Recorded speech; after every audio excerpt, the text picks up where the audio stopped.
ये कहानी है कमला की। वो एक बड़े सेठ धीरज दीवान के यहाँ नौकरानी का काम करती थी। काफी इज्जतदार और रसूख वाले लोगों में गिनती होती थी धीरज दीवान की। उनके घर में उनके दोनों बेटे प्रमोद दीवान और वैभव दीवान साथ ही रहते थे। प्रमोद बड़ा था, उसकी शादी अर्पिता से हुई थी। धीरज दीवान की राजनीतिक और प्रशासनिक पहुंच भी बहुत अधिक थी। धीरज दीवान फोन पर बातें कर रहे हैं। ये आप क्या कह रहे हैं कमिश्नर साहब? आपके बिना होली की पार्टी तो बिल्कुल फीकी रह जाएगी। अरे दीवान साहब, आपकी पार्टी और फीकी ये तो हो ही नहीं सकता। लेकिन आप नहीं आएंगे तो फीकी तो हो जाएगी ना।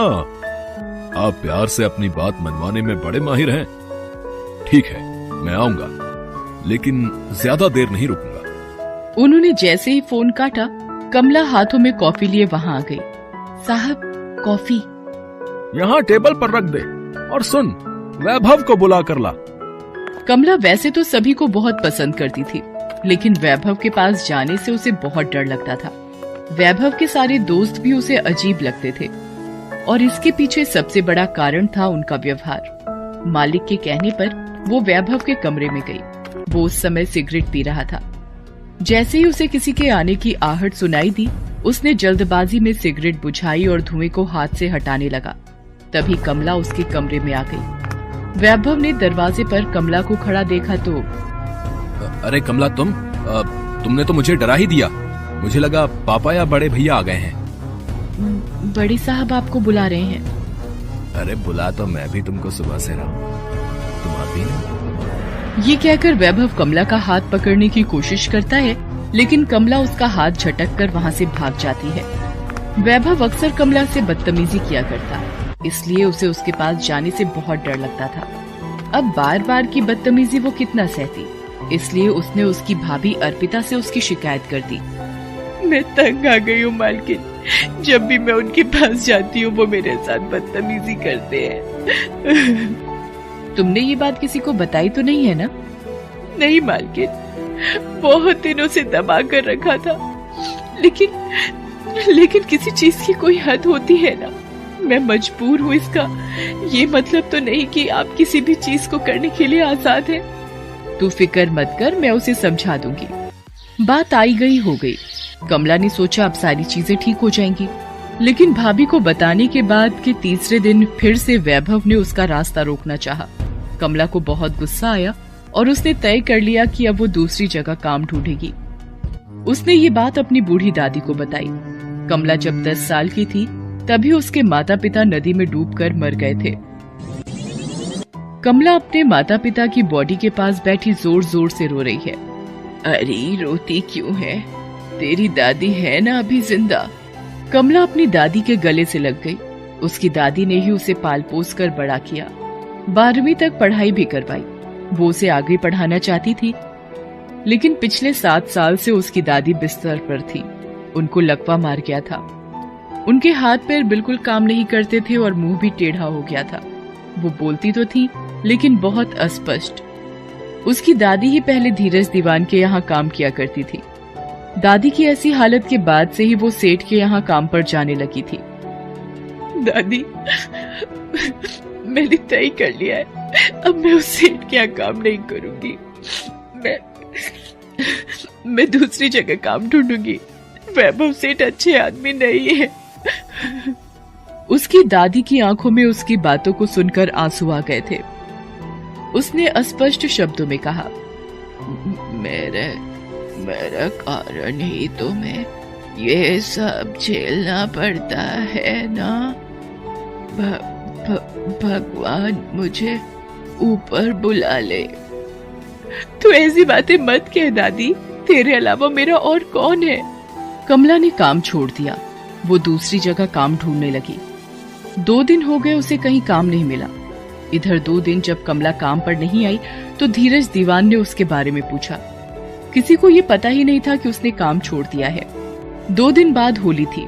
घर पर बहुत काम पेंडिंग था।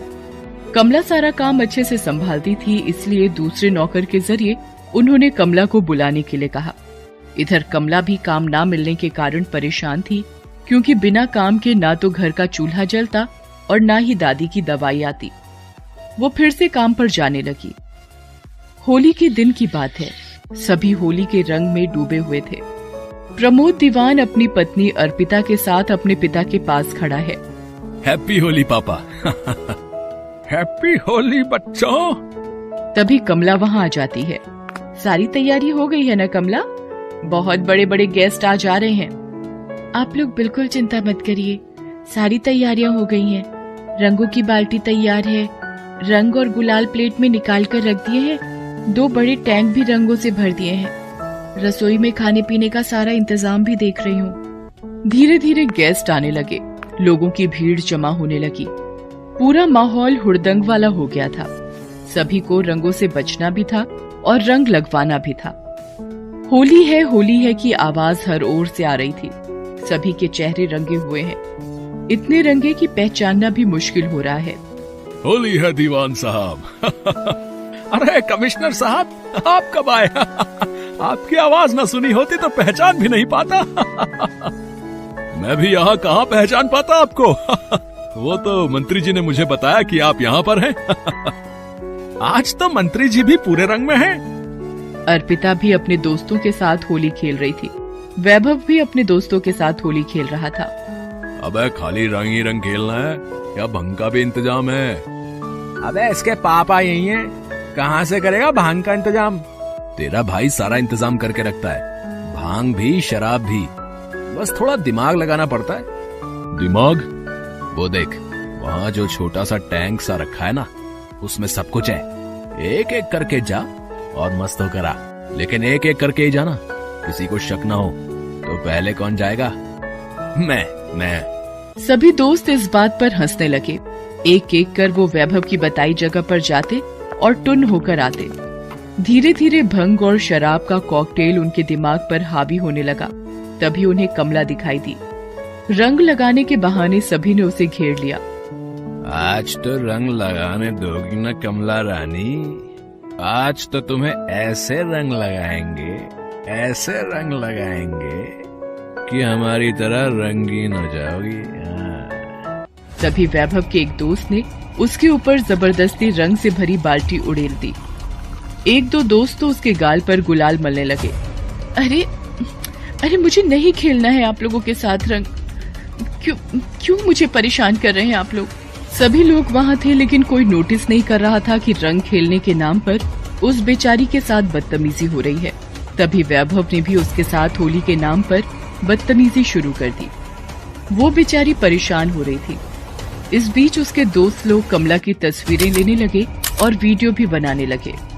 अबे लेफ्ट गाल बच गया है, ठीक से लगाना रंग, अच्छी फोटो आएगी। तुझसे नहीं हो रहा है तो हमें मौका दे, रंग लगाने में हम भी माहिर हैं। कमला चीख रही थी, लेकिन उसकी चीख होली के शोर में दब जा रही थी। इस बीच वैभव कमला को अपनी ओर खींचने लगा तो उसका सब्र जवाब दे गया। उसने उसे खींचकर तमाचा मार दिया। सभी लोग कमला के इस बर्ताव से दंग रह गए। बस बस बस बस करो, नहीं तो मार के मुंह तोड़ दूंगी बेशर्म आदमी। तेरी इतनी हिम्मत, तूने मुझ पर हाथ उठाया। शुक्र मना मैंने सिर्फ हाथ उठाया है, तेरी हत्या नहीं की है। तभी वहाँ धीरज दीवान भी आ गए। चुप रहो और अपनी औकात में रहो, नौकरानी हो तुम इस घर की।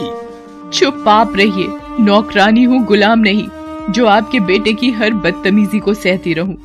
अपने मालिक का सदा आदर करने वाली कमला के इस रूप को देखकर धीरज भी दंग रह गए। क्या बदतमीजी की मेरे बेटे ने? ये लोग मालिक और नौकर की दूरी मिटाकर तुम्हारे साथ होली खेल रहे हैं, तो इसमें तुम्हें क्या आपत्ति है? साहब, आंखें रहते हुए धृतराष्ट्र मत बनिए। होली के नाम पर एक अबला, एक मजबूर की असमत के साथ खेलने की कोशिश को दूरी मिटाना कहते हैं आप? मैं तंग आ गई हूँ आपके बेटे की बदतमीजी से। जब देखो तब हाथ पकड़ लिया, जब मौका मिला रास्ता रोक लिया, जब मौका मिला छेड़ने लगे।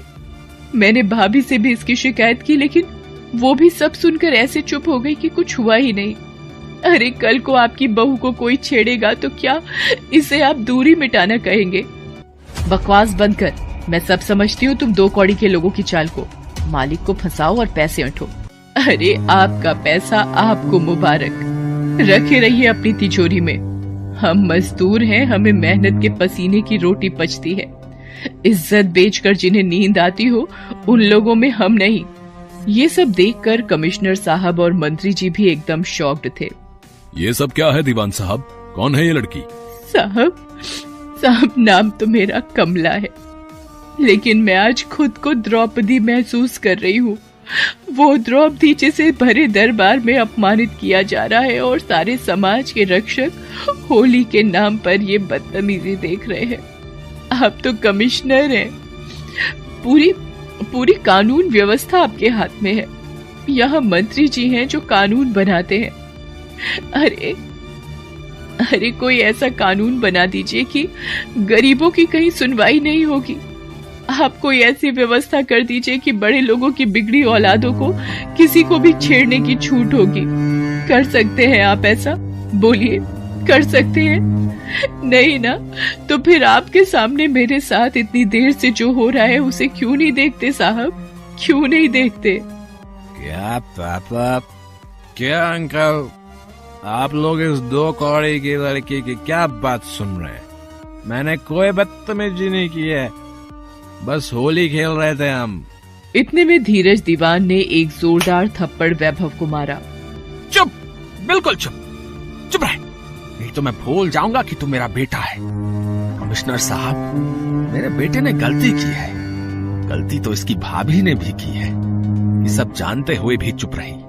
मैं नहीं जानता कि उसके अपराध की क्या सजा है, लेकिन मेरा बेटा और इसके सारे दोस्त अपराधी हैं। इन्होंने एक मासूम लड़की के साथ एक त्योहार के नाम पर बदतमीजी की है, उसका मानसिक शोषण किया है। गिरफ्तार कर लीजिए इन सभी को। वैभव और उसके साथी जेल चले गए। कमला ने उनके यहाँ की नौकरी छोड़ दी, लेकिन आज भी कोई कमला किसी न किसी वैभव के द्वारा छेड़ी जा रही है। आप धृतराष्ट्र मत बनिए।